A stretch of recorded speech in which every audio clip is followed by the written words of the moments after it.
West, brother West.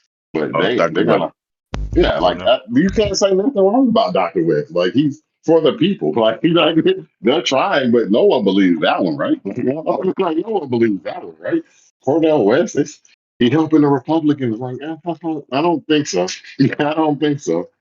Maybe they can make No, a Uh, fake Twitter account and Cornell, find a tweet from like 2012.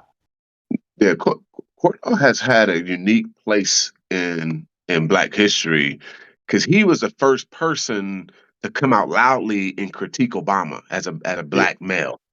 And I mean, I remember. I mean, he received a lot of flack for that. You he hear was right. more. You hear more feedback and critique of Obama now, Yeah, but at the time, that was like, it's like it was like saying Jordan is not the greatest of all time. I mean, it because he was literally an was icon, like, right? He was an yes, icon. Like yes, he did the impossible. I voted yeah. for him the first time. The second time, I was like, why am I doing this? Because they do what they always do. They become heroes and then become villains. But I think you're right. It's the centralized power. You got to fight. You got to get other people in positions to help fight, even if you don't believe that person's fighting. But he actually, that's the argument that he didn't have the power. But that's just simply not true. It's just simply not true. He didn't fight for it, whatever it may have been. But I remember voting for him, and he ran a very liberal campaign, and I was just like, yeah.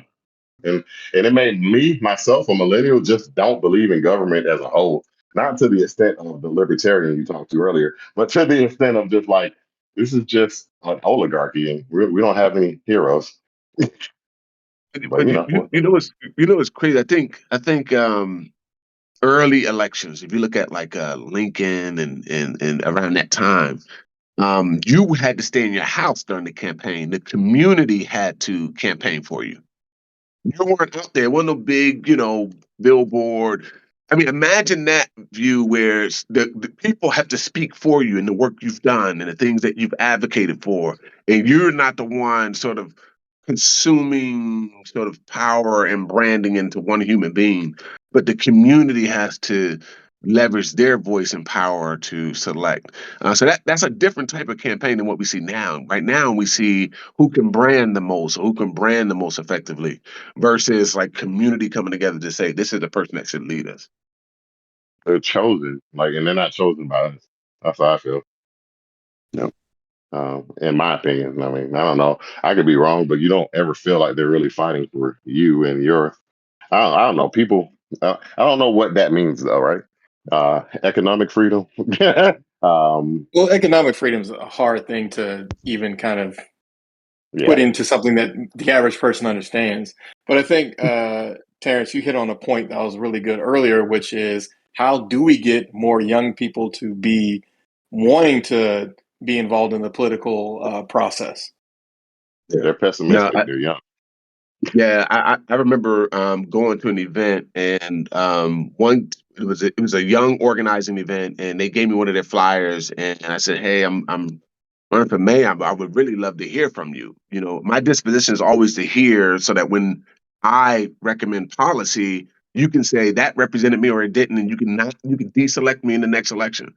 Now, that student was like, I'm not into politics. Good luck with that. That's what the exact statement. She was like, good luck with that.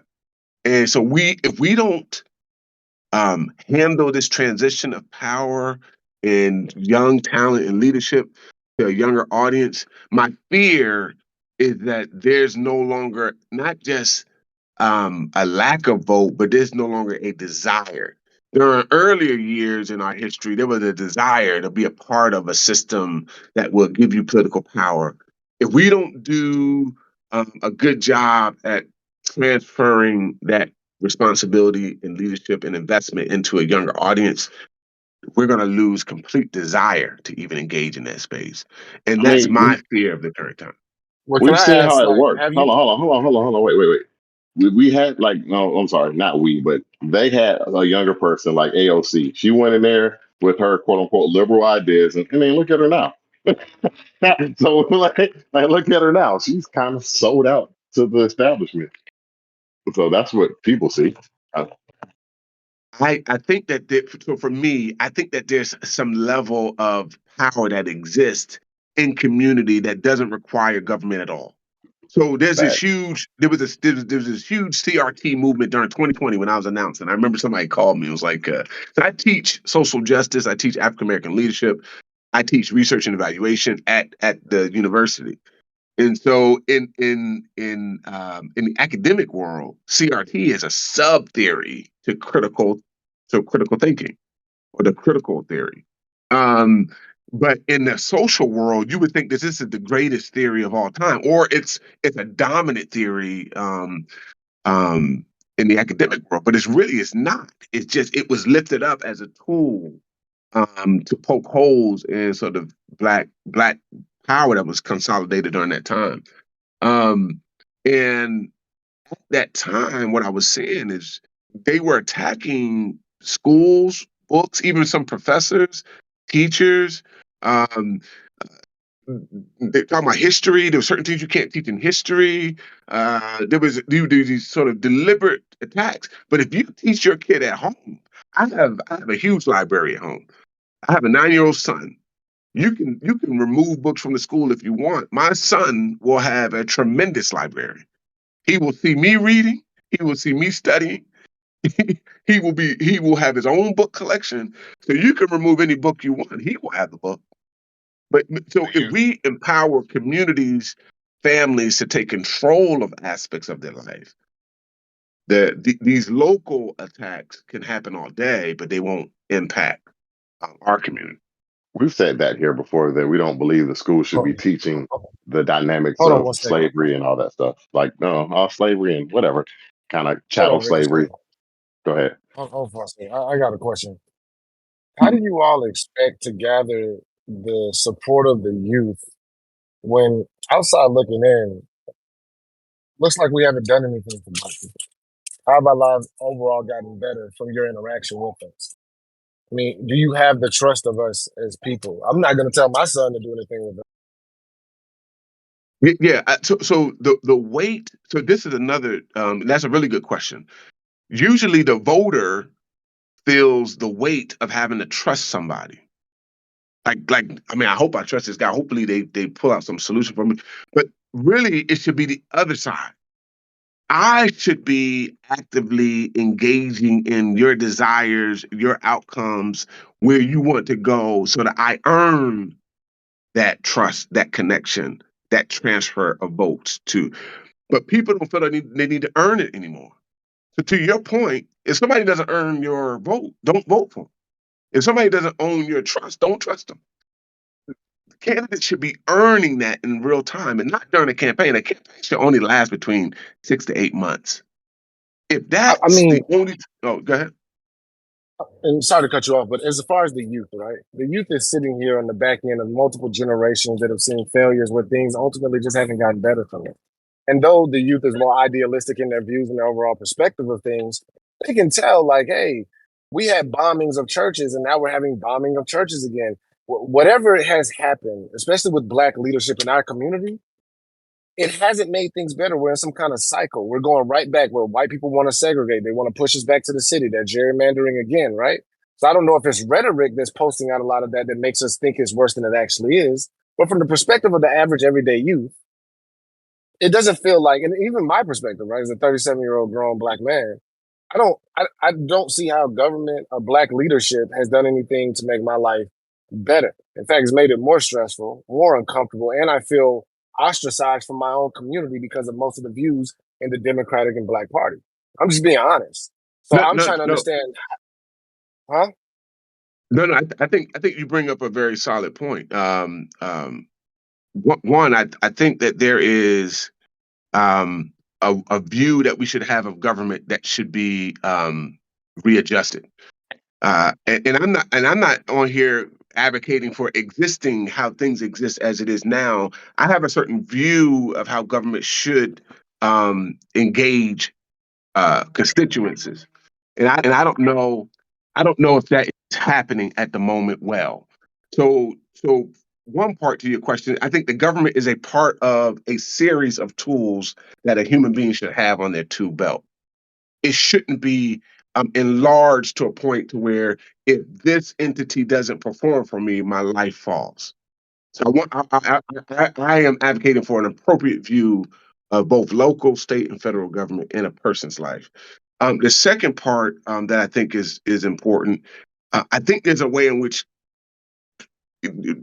nonprofits, governments, anything that's aiming to support communities, especially Black communities, that they should um, activate, energize Black intelligence, Black ideas, Black innovation within those communities. For example, Dr. Caleb Rashad, Black brother out in San Diego, he's the CEO of High Tech High.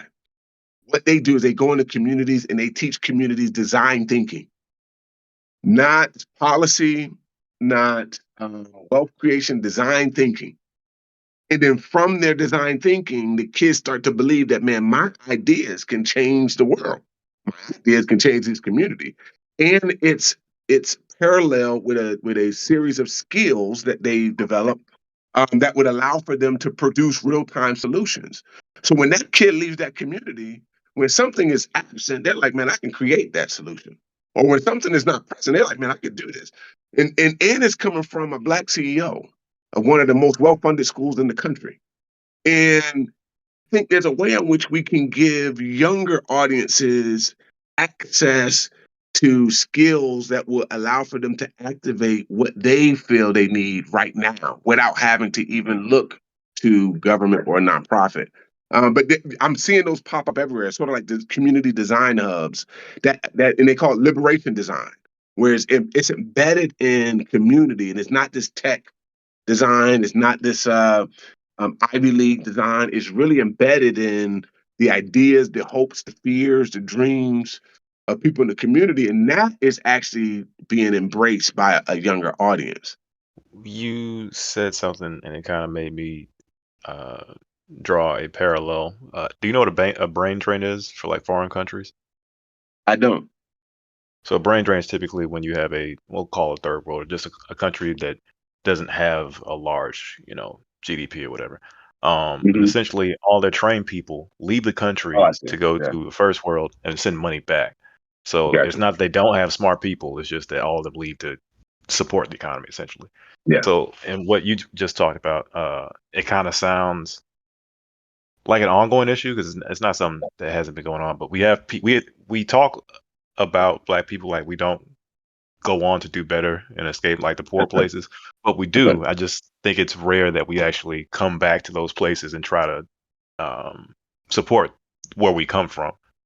So I feel like, or I would ask, do you feel uh, what I said has some semblance with the reality you've seen? Yeah. I call it usually the default negative. By default, as a Black man, I have to prove to you I'm not dangerous. By default, I have to prove that I actually earned my PhD. Right. By default, I have to prove that I'm a part of a family with a wife, married. By default, you're going to assume the inverse of that, and they do that for whole communities. So by default, they assume that Black-centric communities do not have the intellectual capacity, the economic capacity, the innovative capacity. And so we have seen, so the Black woman is the most educated human being in America. When I get that study, I'll email it to you so you can see it. But the most educated human being in America is the Black woman by far. But what we have seen on the inverse of that, we have seen some highlighted wins, like we talked about Obama and we talked about Cornel West.